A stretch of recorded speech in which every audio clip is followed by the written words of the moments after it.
Every sect, every elder, every master, they all placed him at the bottom. The most powerful beings in this world do not fall easily. They are falling anyway. This is Divine Emperor of Death. Chapters 21 through 30. Davis. Since you have a powerful soul, it's also a must for you to become an alchemist, or else your heaven-blessed talent will just be wasted. Claire urged her son. Davis had both a stupid and crying expression on his face. That process where people make pills from a cauldron, it looks effortless to read in a novel, but is it really easy to do in reality? Claire noticed his expression and reprimanded.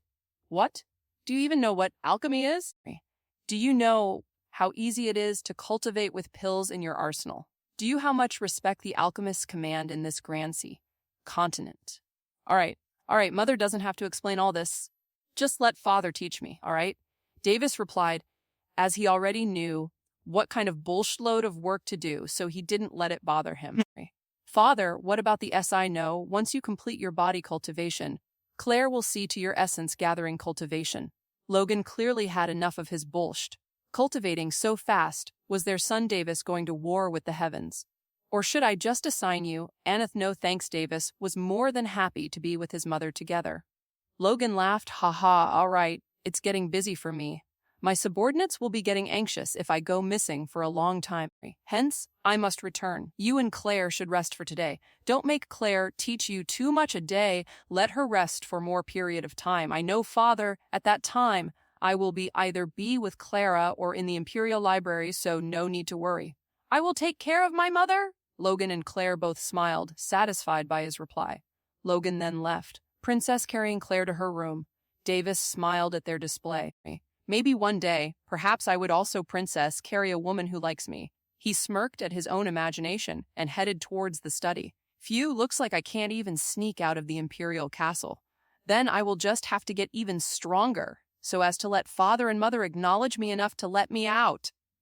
Davis had flames gushing out from his eyes.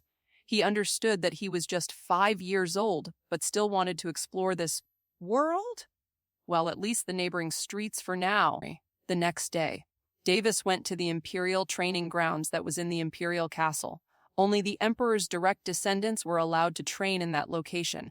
Hence, it could be said that it was relatively empty. Normally, it would be filled with princes and princesses trying to improve their cultivation. But now, such a sight couldn't be seen anymore. When Davis reached the entrance, he saw a middle-aged man who looked about 30 years old. That middle-aged man who was looking sideways shifted his head to see Davis approaching him.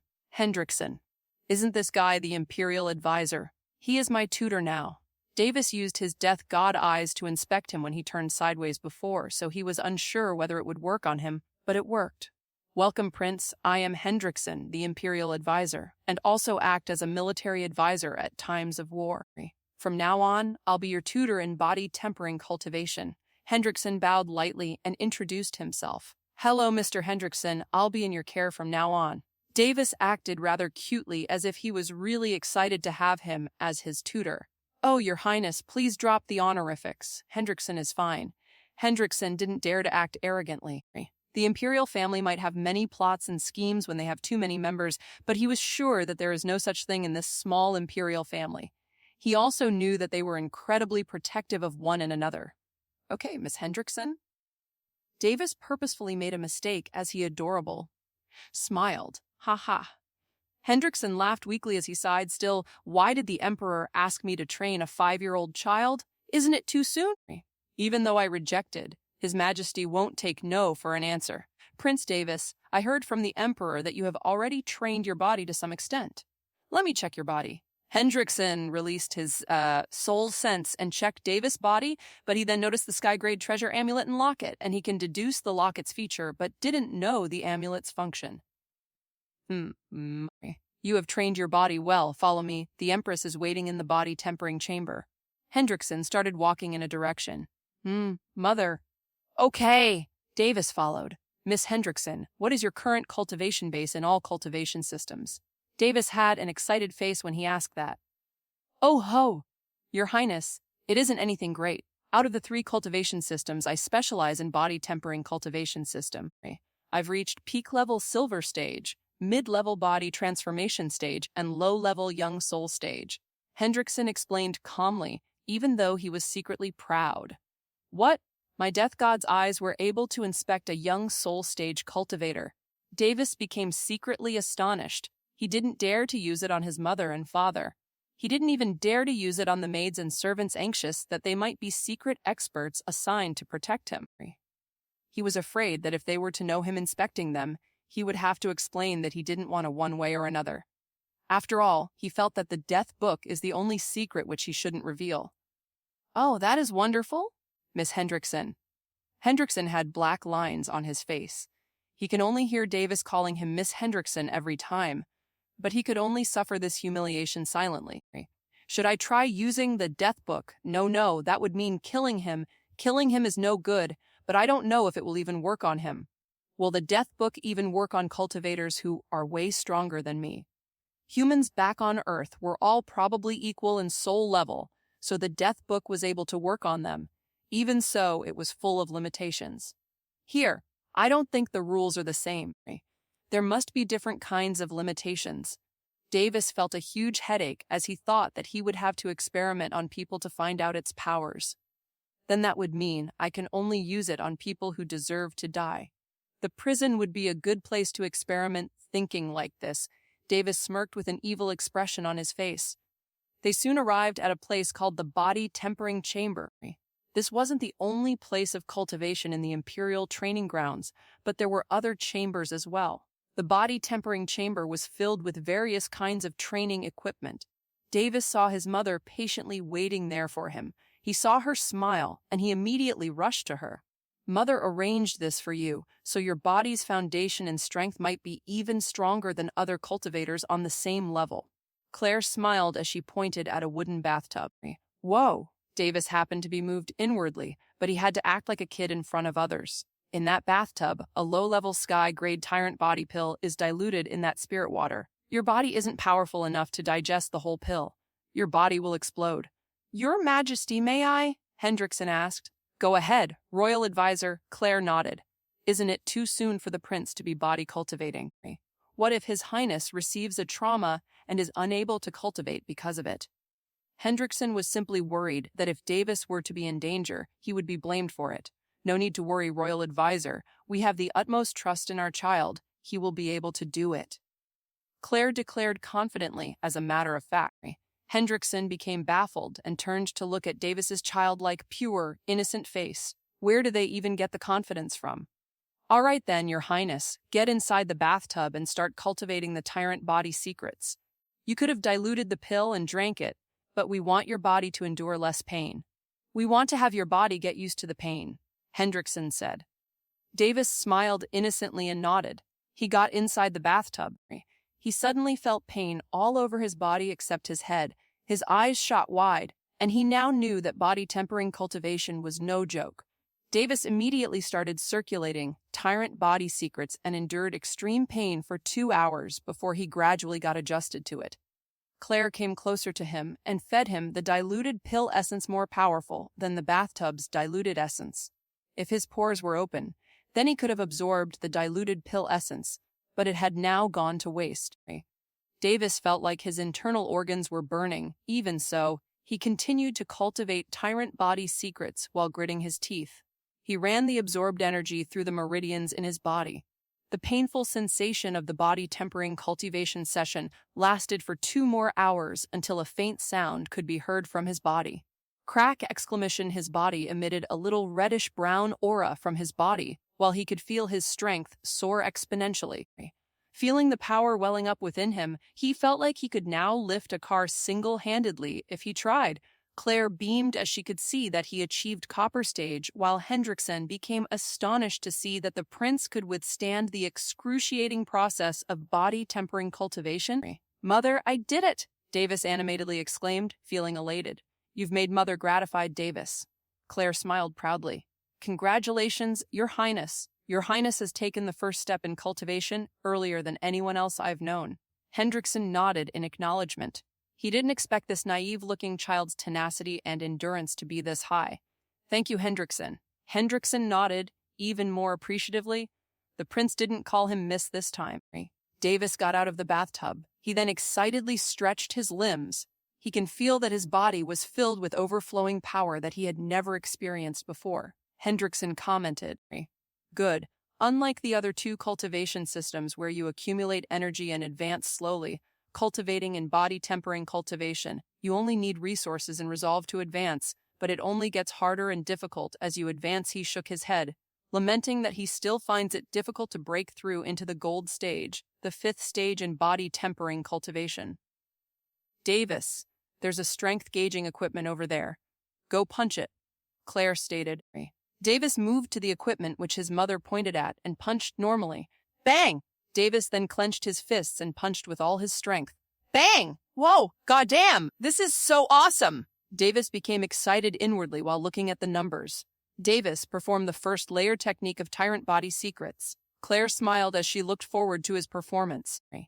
Davis nodded as he started gathering power in his right fist. Reddish-brown aura suddenly covered his right arm, and he punched forward with all his might. Good! With the Tyrant Aura amplification, Your Highness could even rival low-level bronze stage cultivators in strength. For those who cultivate in an Earth-grade body cultivating manual, Your Highness could rival a high-level copper stage cultivator in strength. Hendrickson commented, Copper stage is the first stage in body tempering cultivation, while the bronze stage is the second stage in body tempering cultivation. There were 4 levels separating them, from low level to peak level. But if I were to face a low-level copper stage cultivator who cultivates in a sky-grade body tempering cultivation manual, won't we be evenly matched? Yes, but that also depends on the manual that the other person is cultivating in, because even sky-grade manuals have levels, of course. It even includes one's battle prowess too, Hendrickson added. Davis sighed, thinking, looks like I'm only powerful in soul-forging cultivation. But by the time you reach the gold stage gradually, you would have developed a tyrant physique that even increases your strength and defense twice. At that time, no one in the same stage will be your opponent. That's why it's named as Tyrant! Hendrickson proudly declared. Can't I achieve the tyrant physique now? Davis asked curiously with a confused expression on his face. The Loret Empire doesn't have that kind of resources. Well, it had before, but for now, there are no whereabouts of the mystic tyrant fruit. I will inform Your Highness's imperial father, the Emperor, if we ever were to find one in the future. Davis's eyes shone brightly. Looks like I still have hope to become even stronger. All right, Your Highness just have to cultivate like this till you reach the peak level. If you find yourself stumped in front of any bottlenecks, you can visit me in this chamber in the morning. At other times, I won't be available, Hendrickson informed. Okay, Davis nodded. Davis, let's go. Claire held Davis. They both then left. Claire slightly grinned on seeing how he acted like a child from the start to the end. She shook her head, feeling rather humored. In the Empress's quarters. Brother? A female baby jumped excitedly in her cradle. The baby neared 1.5 years old in age and 76 centimeters tall in height. Her face remained chubby and extremely cute while her cute purple eyes glowed mystically with an enigmatic feel. Her silky smooth short blonde hair cascaded to her neck. Clara. Your brother is here. Davis hurriedly ran towards her, pinched her cheeks and tickled her neck. No. Haha, Clara giggled cutely. Davis lifted her and held her in his arms. He then turned to Claire. Mother, I'm so sorry. I shouldn't have jinxed it. Davis was extremely regretful at this point. It's fine, at least it's a good thing. Claire sighed gently. Clara had a set of unique eyes from her birth. After a year from her birth, they recently discovered that her eyes were glowing. The 3 of them panicked, and later when they researched and discussed it, they calmed down. Apparently, Clara seemed to have something special called the Transcendent Truth Eyes. The Transcendent Truth Eye is a unique constitution. The one who possesses it could see through lies and deceit. And if Clara manages to perfect that power, then no one would be able to lie in front of her. The only problem now is that her eyes lit up randomly. She's just a baby, so she couldn't possibly control it. Claire couldn't help but worry. It will be fine, Mother. When she grows up, she should be able to control it.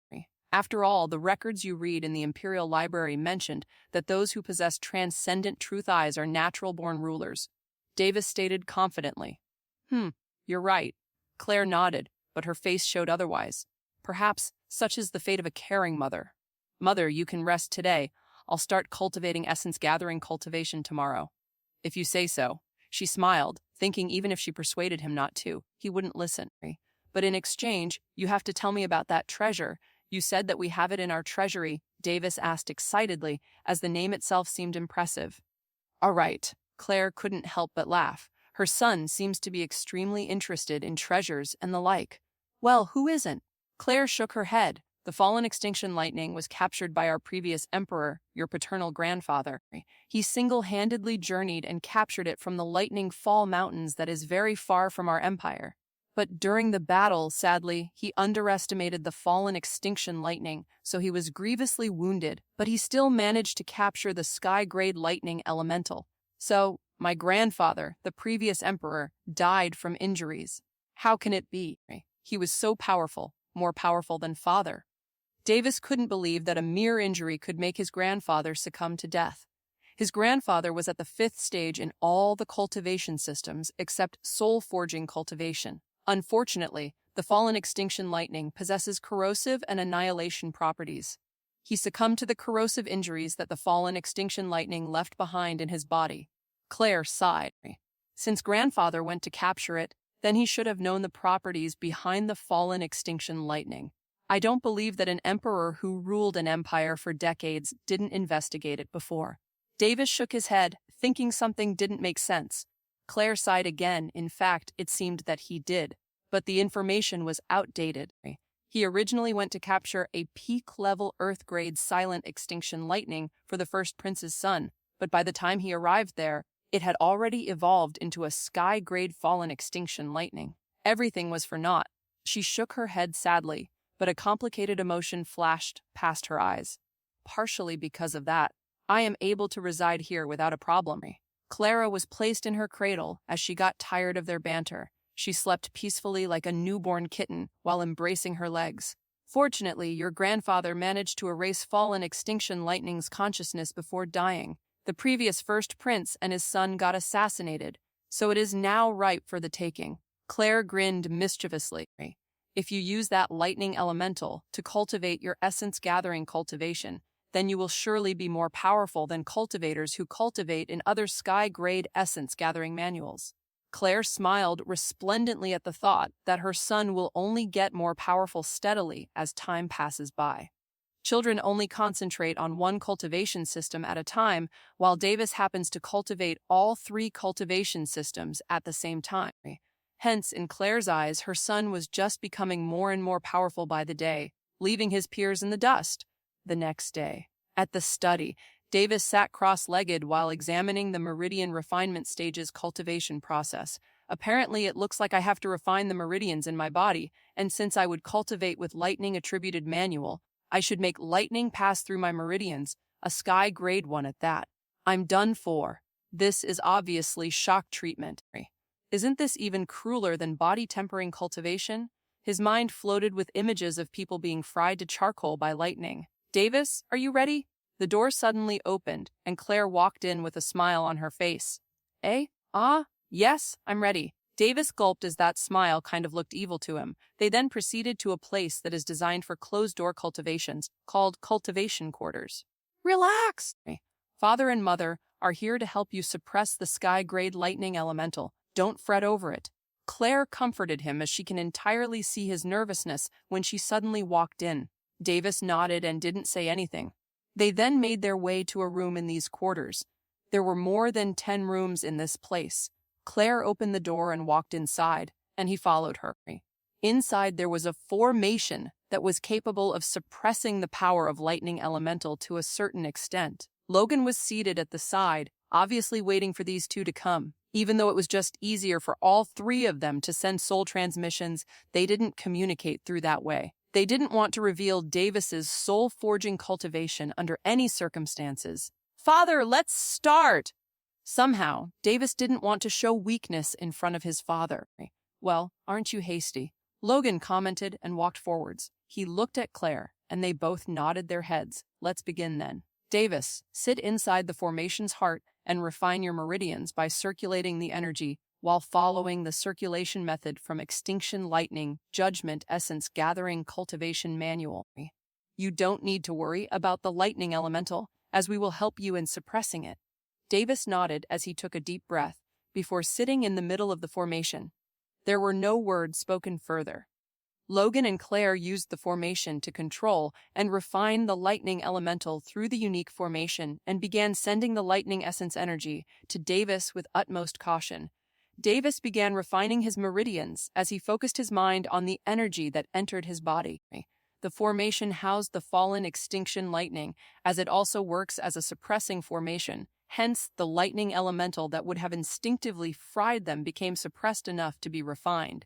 Furthermore, Logan and Claire took the brunt of the refinement of the berserk lightning energy and only sent the tamed and refined lightning energy to Davis. Davis's meridians were already strengthened because he had reached the first stage in body tempering cultivation using tyrant body secrets. As he slowly circulated the lightning-attributed energy in his meridians, he felt a tingling sensation at the start, followed by a burning feeling. It felt as if he was electrocuted and corroded at the same time. Nevertheless, its effects were negligible since it's being suppressed by both his parents and the formation. So this is the fallen extinction lightning, a lightning elemental that equals 5th stage powerhouses. Really powerful, it's not bad. I don't feel much pain. It is a good thing that mother and father are here. If not, I would have to cultivate from the bottom of the food chain if I truly were to truly be an orphan again. His thoughts ran astray as he felt confident enough to cultivate, even without the utmost concentration. He slowly repeated the circulation method again and again until he refined his meridians to a concise level. The process lasted for about 5 long hours before he advanced to the Meridian Refinement Stage. Just when he was about to shout out in excitement, a voice rang on his mind. Don't lose your concentration. We'll help you absorb the fallen extinction lightning. Immediately focus your soul on absorbing it now. Davis could feel his soul being invaded by the lightning elemental. He had his eyes closed, so he didn't see the fallen extinction lightning's form. In any case, he began absorbing it into his soul as instructed. BZZ! Arg! Pain! Davis was instantly filled with extreme pain that rocked his soul. It felt like his thoughts were going haywire. He almost lost concentration but continued to grit his teeth. He knew he wouldn't be able to last longer, so he concentrated anew, using his whole consciousness, this time to succeed without caring for any repercussions. The process lasted for a whole 5 minutes, which felt like an eternity to him, before he fainted out of exhaustion. Logan and Claire both heaved a sigh of relief. They knew he had succeeded in absorbing the fallen extinction lightning, but also knew it was only possible thanks to his powerful soul that at least possessed the capability to hold the lightning elemental in his soul sea. After some time, Davis woke up. He checked his soul sea and saw a pentagram-shaped black lightning residing within. It maintained a certain distance from the death book. Seeing that both didn't interfere with each other, he inwardly heaved a sigh of relief. He then checked his surroundings and noticed that he was still in the same room.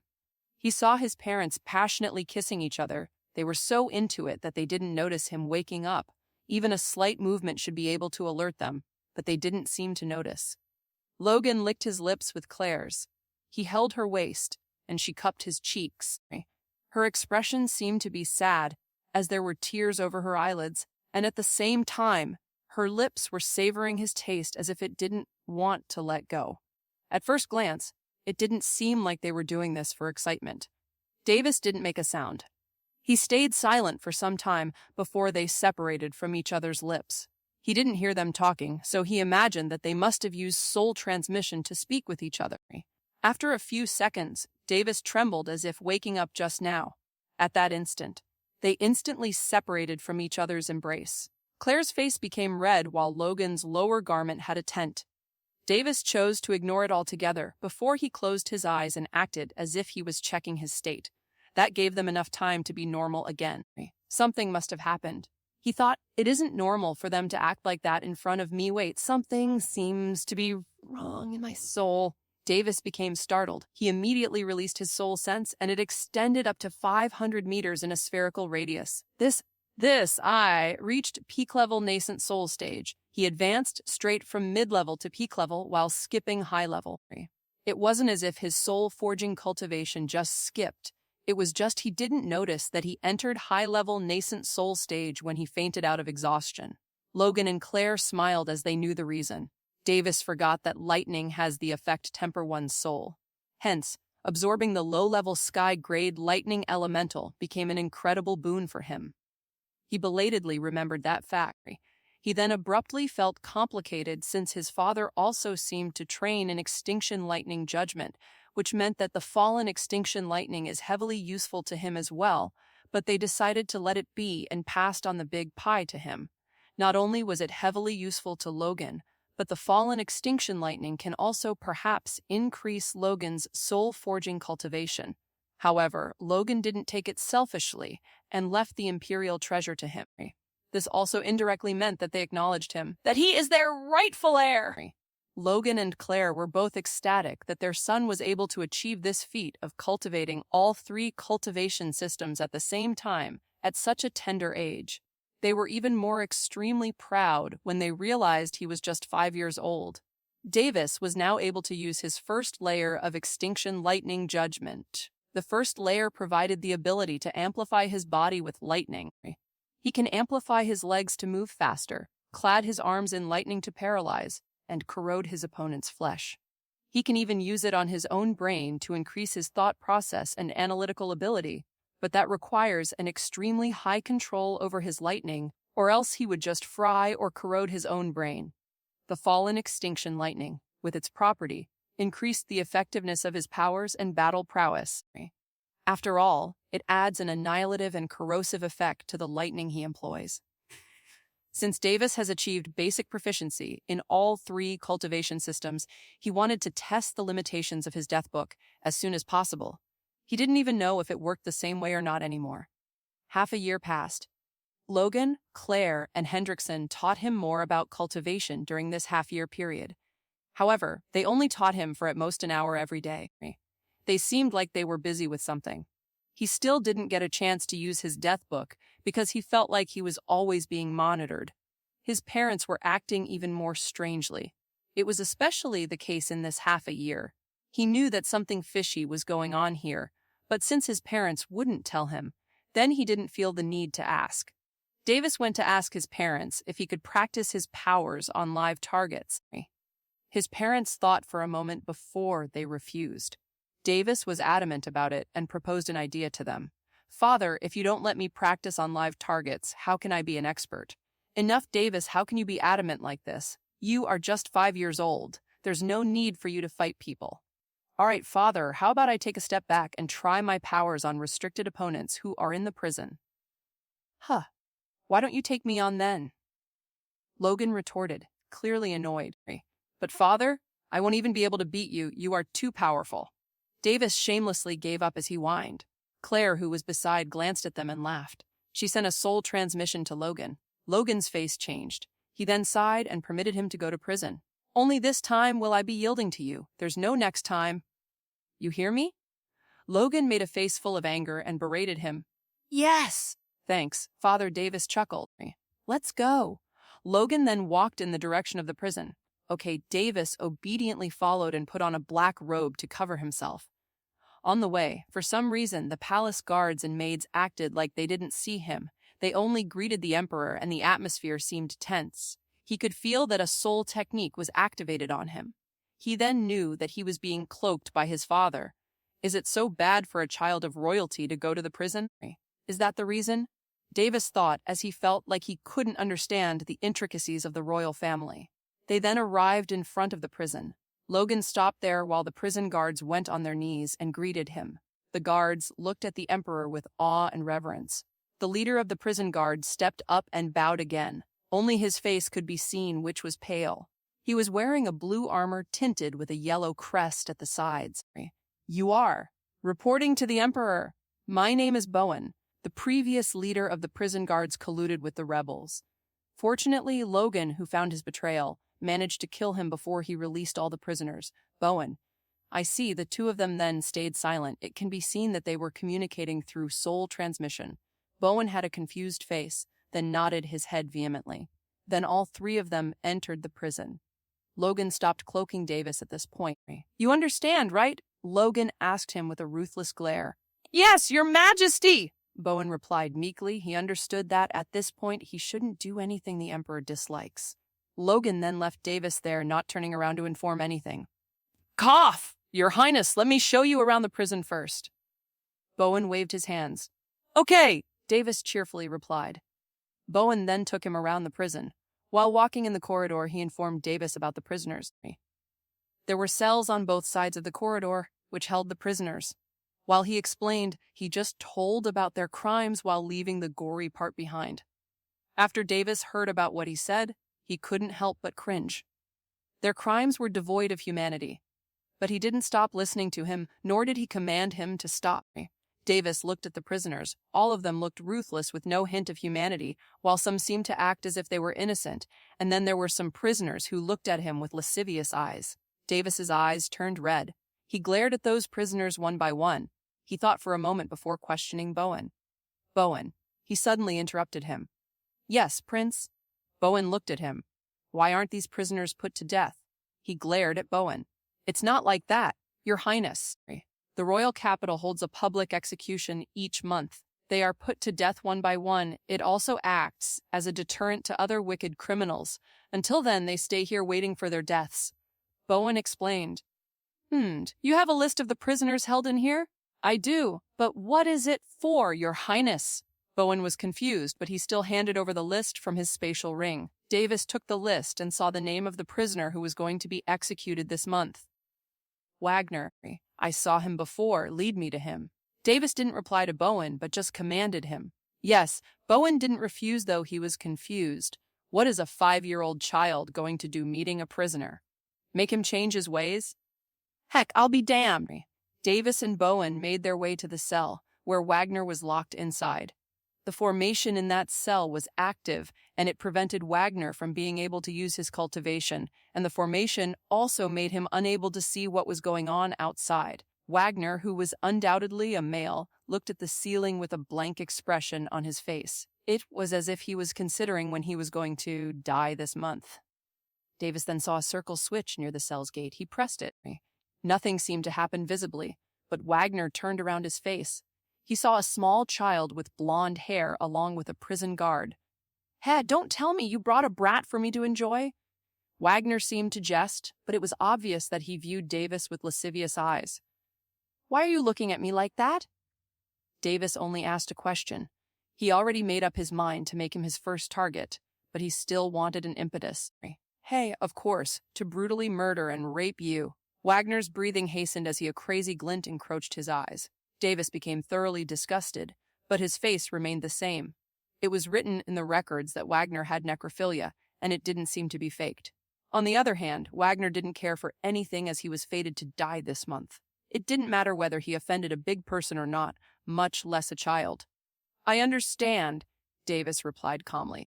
He then switched off the mechanism. You understand? Bowen became utterly dumbfounded. He couldn't understand where this conversation was headed to. Bowen, leave the prison, Davis commanded. I can't do that, Your Highness.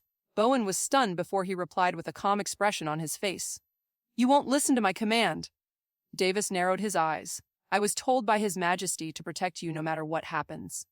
Bowen shook his head. He looked as if he wasn't going to leave Davis alone, no matter what. Davis slightly narrowed his eyes, but then a smile lit up over his face. I see. Then I will have no choice but to say to my father that you molested me in the prison. What? Bowen couldn't believe his ear. What kind of words did this 5-year-old child utter? His mind momentarily stopped working, unable to form a reply. I said that I would have no choice but to say that you violated me in the prison. That is totally different than what you said before. Bowen started sweating heavily, but he didn't dare retort. Could it be that all the Imperial family members are like this? Your Highness, don't make this difficult for me. I was only tasked to protect you in this prison. Do you think my Imperial father won't act against you? Do you think that the Emperor will believe your words or mine?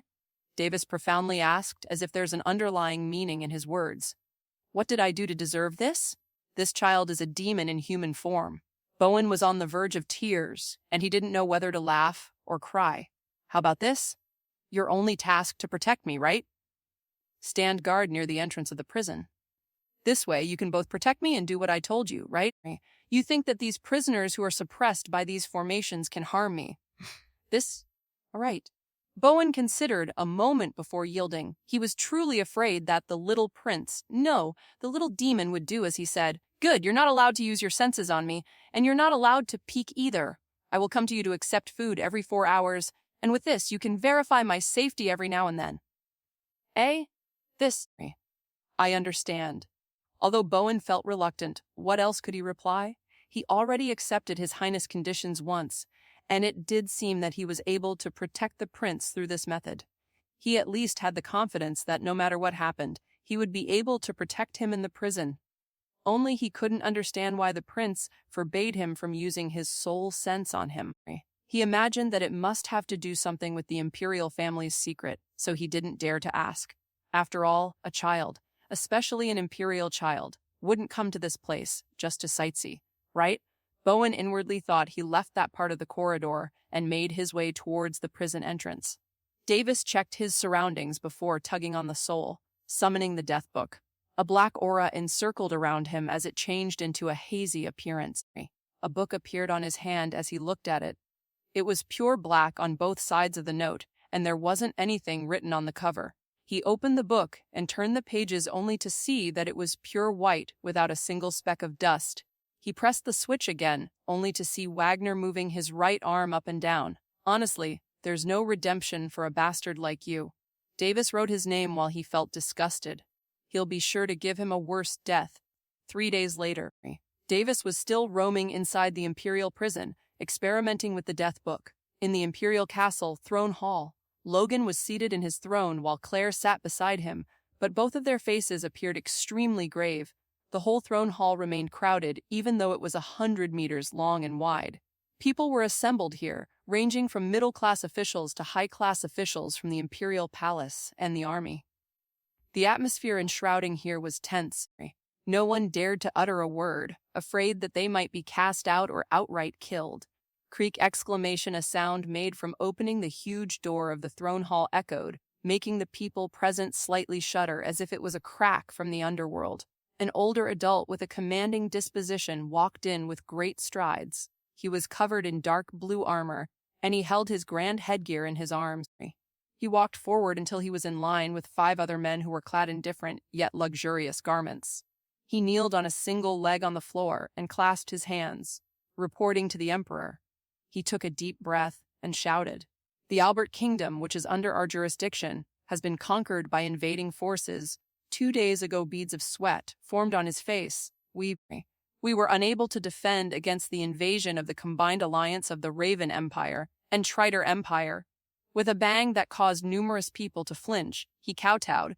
We were made to retreat in the face of the giant threat, and I cowardly made the decision for the army to retreat to the imperial capital. Please let this cowardly one die, and atone for this mistake. Your Majesty!" Without hesitation, he instantly drew his sword from his scabbard and proceeded to stab it into his heart. Bang! Exclamation, robust yet formless energy came out from nowhere and knocked the sword out of his hand. He stared blankly, not knowing who did it. "It's fine. This emperor forgives you, Supreme Army Commander Randall." Logan replied with a calm expression on his face.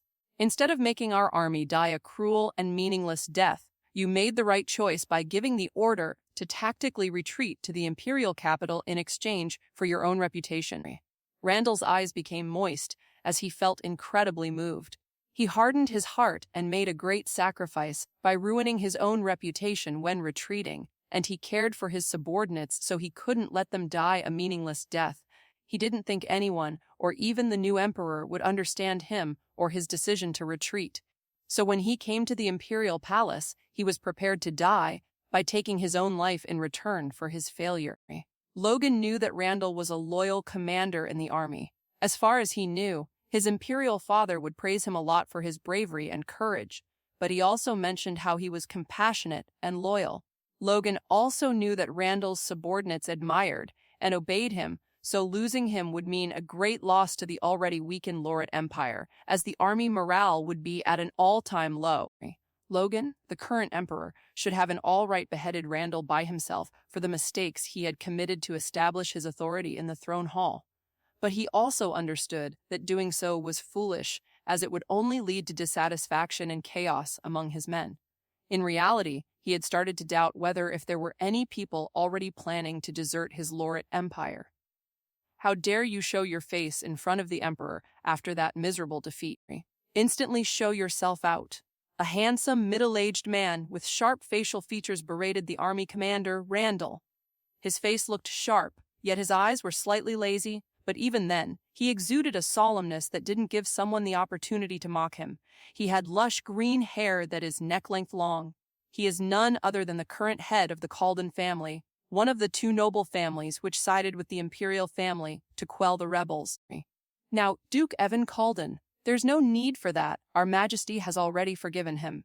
Another middle-aged man replied with a calm expression on his face. He looked dashing and had bright red hair that cascaded down to waist length. He is none other than the current head of the Nolan family, the other of the two noble families that sided with the imperial family during the rebellion. Kepich, are you in support of a coward in the midst of a war, Duke John Nolan? Duke Evan Calden questioned. There's no need to fight among ourselves now, and show some restraint. You're in front of the Emperor, Duke Calden. Hendrickson calmly interjected as if he was tired of this farce. Duke Evan Calden harumphed and said nothing more. He was not that afraid of an emperor that was just a little more powerful than him. What he didn't know was that Logan had already broken through to adult soul stage. If he knew, then he would have not dared to be this disrespectful towards the young emperor. The other two were silent as if this had nothing to do with them. They were the leaders of the Ruthless Sword Sect and Piercing Dragon Sect. Both of the sects were sky-grade sects, albeit low level, in which they only had a single Law Seed stage powerhouse sitting on the helm of their respective sects. Nevertheless, the current Imperial Lorit family wasn't that different from them, since they had lost most of their power due to the rebellion. The destruction of an empire has nothing to do with those two sects, but since they have connections to the Imperial family previously, there will probably be a chance for them to get eliminated by the invading empires. They were here to decide whether to help the Empire cross over this calamity or not. Enough! Logan echoed. His voice influenced almost everyone present visibly, as they subconsciously turned attentive. His voice was magical, along with undulations that surprised each and everyone present. Adult Soul Stage! The five of them were astonished. They then replied in unison as they bowed, "Congratulations to the Emperor on breaking through to the Adult Soul Stage." The crowd in the back echoed as well. Logan nodded his head casually. Randall, when exactly will they invade the Imperial capital? He questioned. Reporting to your Majesty, the invading empires will march here within a day. Randall replied to the best of his knowledge. Communications were lost and the scouts no longer replied to him. This was the best answer he could give out right now. There was a momentary silence in the throne hall. This is bad. There's no way we will be able to survive. Should we run? Various whispers and soul transmissions were swirling around the throne hall simultaneously. Silence, Hendrickson bellowed. The crowd stood horrified and shut their mouths. Logan knew that this scenario remained hopeless. Most likely, the probable situation is that they would have to escape and reclaim the Empire later. Logan felt like he was stuck in a mire now. On the one hand, he felt like he had to protect his family no matter what. On the other hand, if he escaped, he felt like he was acting opposite to whatever he learned in his life, and that he would have no face to meet his ancestors after death. The Lorit family had always heavily valued morals and victory. From an early age, Logan was influenced by these values. To run and leave his empire to be pillaged, isn't that just the opposite of its teachings? Woo-oo exclamation suddenly, the sound of a war horn being blown echoed throughout the imperial capital. Everyone was suddenly petrified. A random guard came inside the throne room with hurried strides and reported, "Your Majesty, this is bad. The invaders have arrived behind our northern gates." Logan had an ugly expression on his face. So soon, he immediately looked at Claire, who was silently seated beside him, and his heart was almost convinced to escape when he heard a voice. "Your Majesty, do you plan to escape?" The two sect leaders asked in unison, with a cold face. Logan became startled. He shot a glare at those two sect leaders, trying to obtain something out of their faces. He could vaguely see that they were not afraid of the consequences of betraying him. He knew that if he tried to escape, these two could betray him any time they saw fit. He could even see them probably handing over his head to appease the invading empires. A hand grabbed Logan's palm, and he turned back to see Claire smiling beautifully at him. The same smile that made him remember the vow they took together when they married each other. Logan tightly grabbed her hand and nodded at her. He then turned around to them and majestically uttered, "Escape. Are you two so afraid of death that you would support the prospect of me escaping so that you could escape yourselves with the remaining shameless faces you have left?" The two sect leaders' faces flushed quickly with a red hue by being berated in this throne hall, where many people were witnessing their grandeur. Just when they were about to counterattack with words, they heard the Emperor's voice again. "I'm going to war. If you have the guts, follow me or else scram the hell out of my empire." Logan shouted with fervor and made his way out of the throne room while heading towards the north gate of the imperial capital, making Claire also followed behind. The two sect leaders were left with no choice but to follow. The other four of them also followed behind the Emperor as he walked with a grand disposition, and witnessing that the Emperor himself was leading them, the crowd automatically followed behind them. Logan abruptly sent a soul transmission to Imperial Advisor Hendrickson. "Escape with Davis and Clara?" Hendrickson made a slight pause in his steps, but kept walking instantly. "Clara is in the Empress's quarters while Davis is in the Imperial prison safely guarded. Find a chance to slip out, immediately secure them, and escape." Logan sent a soul transmission again. The war was also why he and Claire allowed Davis into the prison, to let him experience some combat so that he could adapt to their current situation. He didn't think that before they could get him back, the main invading army would already be here at the capital. The main invading army's speed was lightning fast than he expected. He knew this must be the work of numerous assassins executing their scouts. Logan then immediately told Hendrickson on how to deactivate the formation guarding the Empress's quarters. As for what that formation was for, one could guess easily. Logan then turned around his head, as if checking who were all currently following behind him. Hendrickson imperceptibly nodded his head, so no one ended up noticing their conversation. As for Logan's soul-forging cultivation, it was too powerful for them to detect his soul transmission. They then continued to travel towards the north gate. Not even halfway there, Hendrickson suddenly echoed, "Your Majesty, your subordinate has forgotten his weapon in the Imperial Castle, and without that, I would not be able to use my full strength. Your subordinate will quickly return once I retrieve my weapon back." "What? Are you scared?" Logan shot a glare at him as his killing intent erupted. "Are you trying to escape?" "I wouldn't dare, Your Majesty. If you command me to die, then I will quickly kill myself to prove my innocence." Hendrickson trembled as if his plan was seen through. The other five of them thought that it was strange. They heard that Imperial Advisor Hendrickson was brave and courageous, as well as a loyal man. They didn't expect him to back out at this last moment. "Kill yourself, then," Logan commanded in a cold-hearted tone. "Yes." Hendrickson severely trembled. He took out a normal sword from his spatial ring and stabbed right at his heart as he pulled his arm towards himself. Puchai exclamation, bang exclamation. Just when his sword was already halfway to his heart after piercing the body, some kind of energy knocked the sword off from his hands.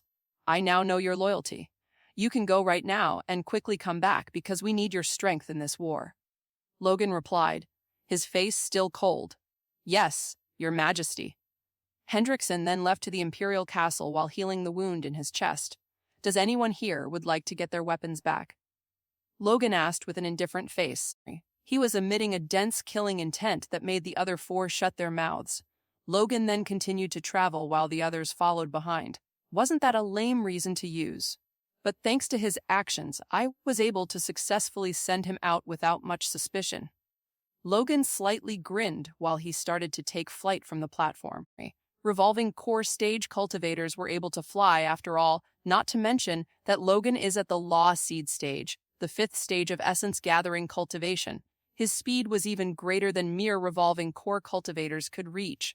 "Let's make haste," he echoed and sped off towards the northern gate. 10 minutes later, Hendrickson made his way to the Imperial Castle and went to his room before sneaking out stealthily dressed in a black robe that covered his features. He arrived in front of the Empress's quarters and knocked out the hidden experts and maids. He went inside and took Clara into his arms. Clara was sleeping, so she didn't notice and cry. He covered her with a black sheet and then made his way out. Just when he headed out of the room, he saw a flash of light. Slash exclamation, a blinding light slashed at his head. Hendrickson immediately ducked down. He rapidly retreated and saw the attacker's attire. Assassin! Eh? Nicely evaded. The assassin's tone sounded surprised. Brother, are you here to abduct that royal baby as well? Yes, Hendrickson replied with a hoarse voice. Hee, you sure are kind, only knocking out those guards, ooh-ah! Clara, who was in Hendrickson's arms, was startled awake, and she immediately cried upon seeing strange people surrounding her. Brother, just leave the baby. I won't make this difficult for you. Tisiach, trash trying to waste my time. Hendrickson immediately took out his prized sword. He released his peak-level Silver Stage battle aura that radiated a fiendish might. The assassin visibly flinched. Ah! Brother, it's a misunderstanding. You can have the baby. And we'll have the boom exclamation. Hendrickson immediately covered the distance between him and slashed, not even seeing the result of his attack. He then made his way out the Imperial Castle and to the prison in a hurried manner. Did they find out where the first prince is? This is bad! Logan Lauret, get out here now and face our emperor! Logan Lauret, you coward, get the fuck here now! Cowardly emperor, show yourself! Various degenerating cries were heard behind the northern gate of the imperial capital. The allied warriors of the two invading empires were throwing out various provocations. They didn't seem to be afraid as the two emperors of their own empires were standing behind them. Ha ha ha, it seems like we will be able to win this war without incurring many casualties. A hearty laugh sounded out. Surely, didn't we ally for this endeavor? Jijej, an eerie laugh sounded out, but it almost sounded depraved. The man who heartily laughed looked fat yet strong with bulging arms. He had two luscious beauties on his thighs. He was holding their waists while flirting with them and commenting about the war. He is none other than the current emperor of the Raven Empire, Mike Raven. The other man who laughed eerily looked thin and cunning. He just provided these two beauties to the fat man, either enriching his relationship with the fat emperor or plotting something. He is none other than the emperor of the Triter Empire, Ken Triter. Two bastards who dared to invade my empire? Come out! An angry voice could be heard out loud as it resounded through the whole army. Ah, he is here. A middle-aged man beside Emperor Raven voiced. Teach, how can I enjoy these beauties now? His timing cannot be any worse. Emperor Raven had dissatisfaction etched on his face. Emperor Raven can enjoy these beauties later, and I'm sure these gifts will be worth your time. A voluptuous woman who was wearing revealing clothes chimed in with an alluring voice. She was beside Emperor Triter. Haha, you are right, my daughter-in-law. Emperor Raven laughed. The four of them simultaneously flew out and stared at Logan and his subordinates in the airspace near the northern gate. Ha ha ha, little emperor, you sure are powerful. Adult soul stage around 30 years old. Jijej, both of the emperors cackled eerily, yet they were inwardly relieved that they had made this move sooner. Or else, wouldn't this treasure, known as the Lauret Empire, be out of their sights and hands after a few years? Greetings, allow me to introduce myself formally. I am the Emperor of the Raven Empire, Mike Raven. Emperor Raven introduced himself to the Lauret Emperor, followed by Ken Triter. Ken Triter, Emperor of the Triter Empire. Logan looked at the two people who looked contrasting, yet had the same disposition.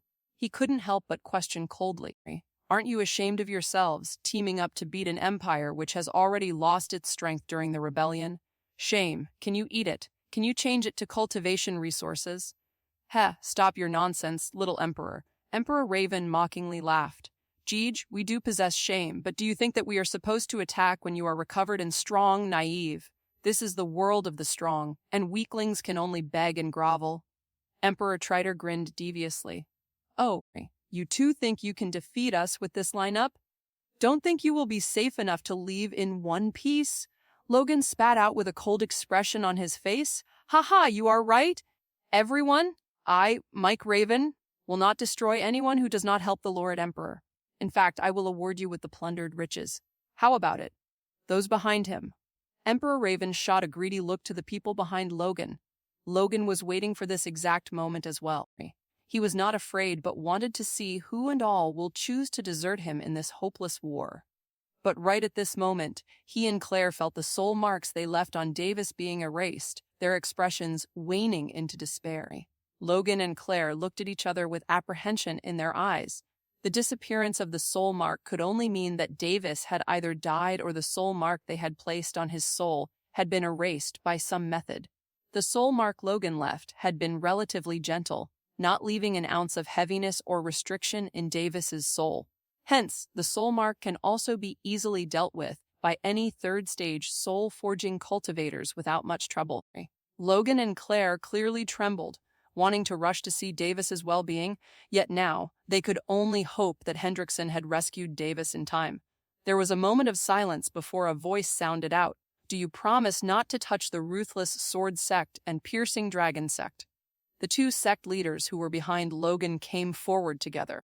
Of course, I have heard of your famous names across the continent, sect leader Hyan and sect leader Pedro. Good, then we'll sit this one out. Hyan, the sect leader of Ruthless Sword Sect, accepted and withdrew. Your Majesty, this isn't considered betrayal as we are just going to watch from the sidelines. The result doesn't concern us as we are staying out of this mess. Pedro, the sect leader of Piercing Dragon Sect, gave out some trivial reasons as he moved out of their way. Logan didn't even glance at them and was just looking at the two emperors coldly. Anyone else? Our promise still stands, and we absolutely won't attack anyone who stays out of this war. Emperor Raven still expected some people to defect, as he could see some hesitation in the two noble family heads. The two noble family heads looked like they were in deep contemplation.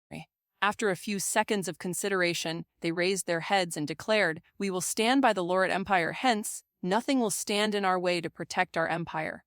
Not expecting the two noble family heads to reject, Emperor Raven frowned. "Ha ha ha!" Logan laughed heartily. He didn't expect that this would happen, but he held hope. After all, the three families crossed the rebellion together. Emperor Raven, do you think that those who have crossed the rebellion with me can betray the Empire or me that easily? If they wanted to betray, they would have done it long ago during the rebellion, Logan indifferently said. So what? I've still got a proposal. Oh, little Emperor, we both know that we don't have to harm each other. If we fight, we cannot say who might win this battle, Emperor Triter abruptly said. What is this? Are you backing out? Logan sneered. It isn't we who needs to back out, but you! Emperor Raven shot a look at Claire, who was beside Logan. What's this? Isn't the Empress pregnant? What a joyous affair! Do you want to see your wife brutally murdered and violated before you die? Emperor Triter shouted out, his voice echoing throughout the battlefield. You dare! Logan immediately tried to rush out but received a soul transmission prompting him to a halt. Dear! Don't go! They're provoking you! Claire shouted in his mind. Her stomach was a little bloated as a baby was forming inside her womb. Logan stopped but shot a glance filled with hatred towards these two bastard emperors. He could only swallow down this humiliation. If he went out to fight, one would hold him back while the other might do something worse to Claire. That's why I've got an idea. Why don't we play a game? We make our armies fight each other.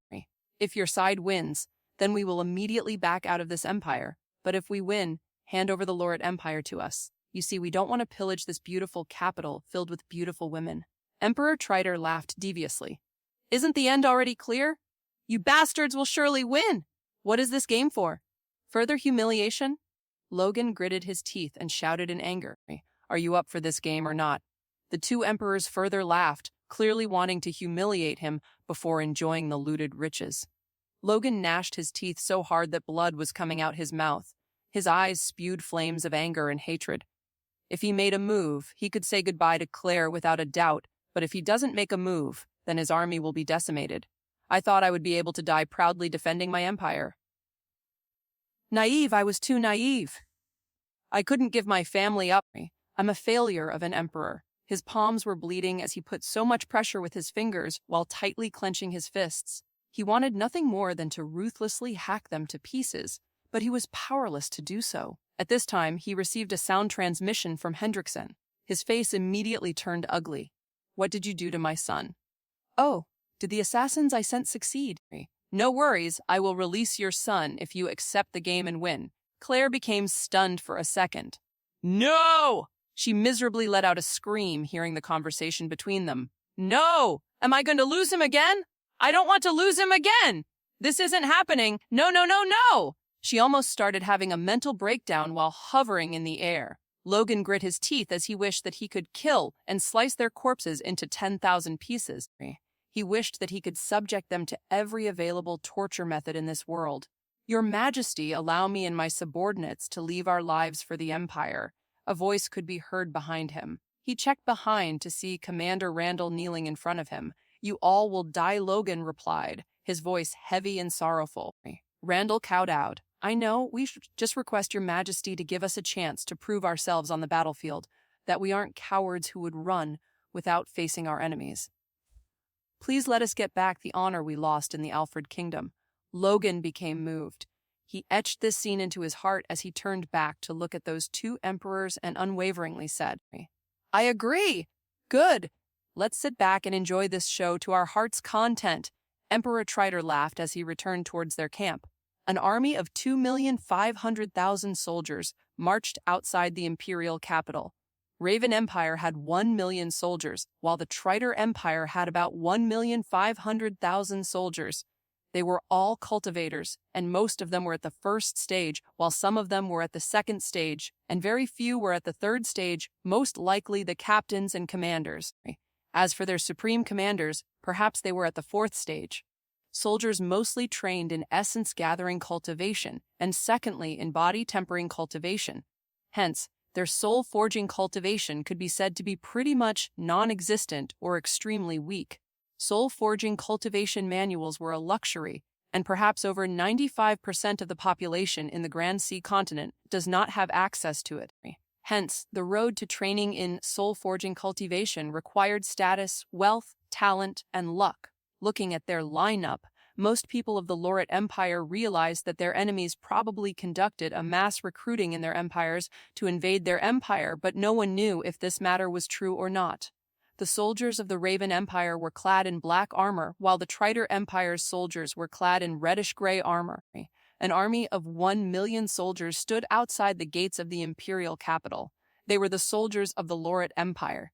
They were clad in blue armor, and their presence on the battlefield was imposing and heavy, but their counterpart released a heavier presence and pressure at them, rendering their courage and battle experience almost useless.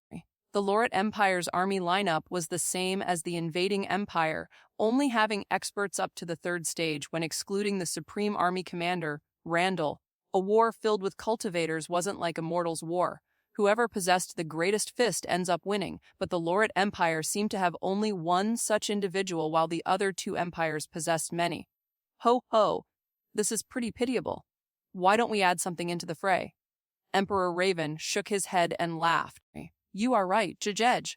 Little Emperor, you can call people from the imperial capital to fight for you. Anyone below the third stage is welcome. Emperor Triter added fuel to the flames.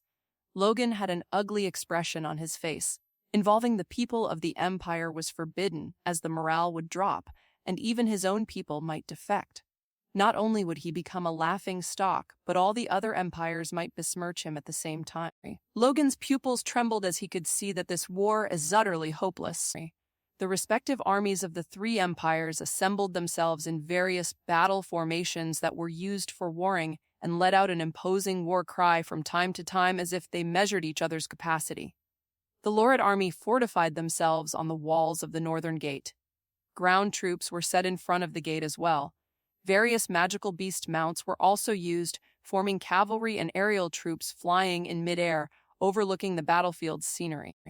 The Raven army took the west front of the northern gate, while the Triter army took the east front of the northern gate. This formation persisted clearly to attack the Loret Empire from both sides, pinning them down. After all, they could successfully flank them from both sides, if the Loret army were to be caught off guard. There were also many experts atop the walls of the imperial capital who were observing the war with their senses.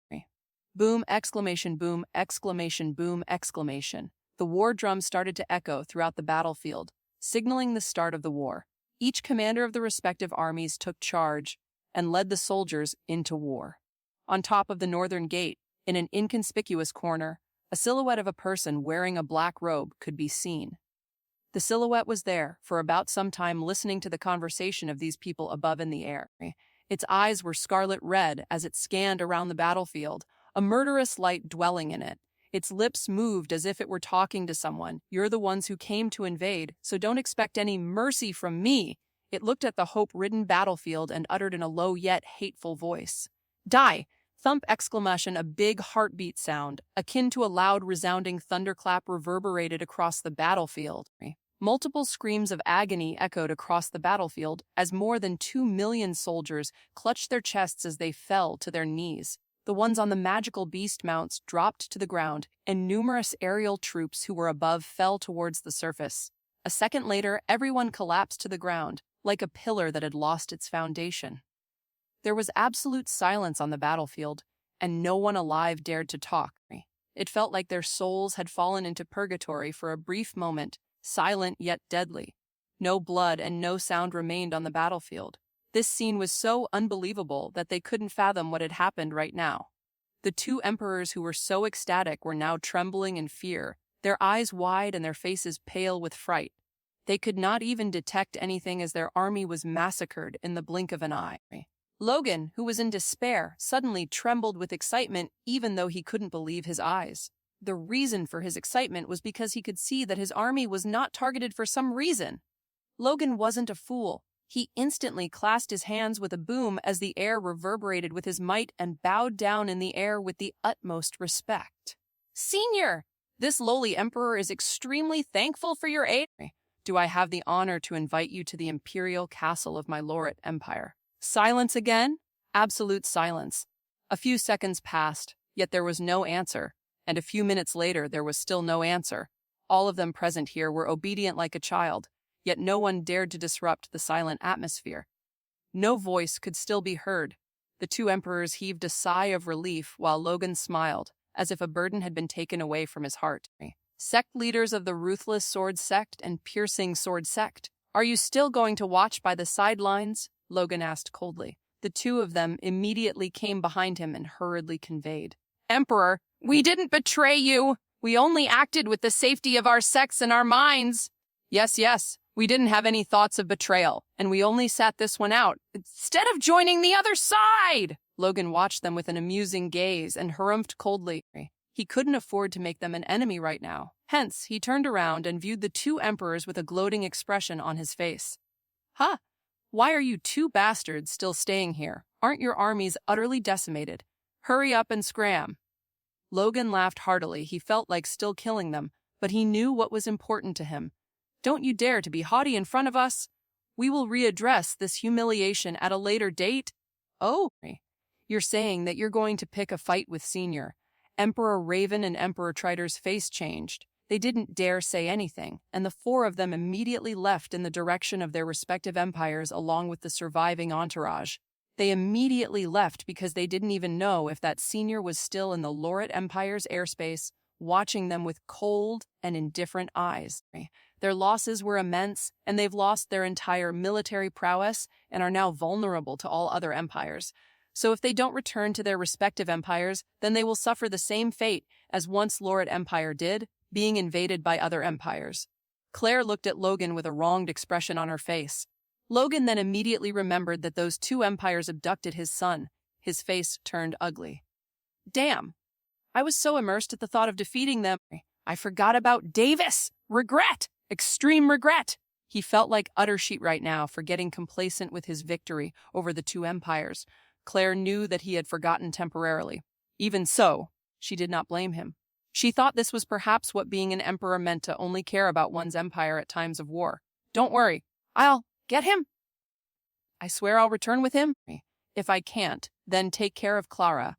Logan immediately left, chasing those two emperors who had gone at least more than 1,000 meters away from him. "Don't go! I don't want to lose you too!" Claire cried out and tried to follow after him. He hardened his heart and didn't look back or reply to her. The two family heads and the others who were there immediately stopped Claire from following the emperor.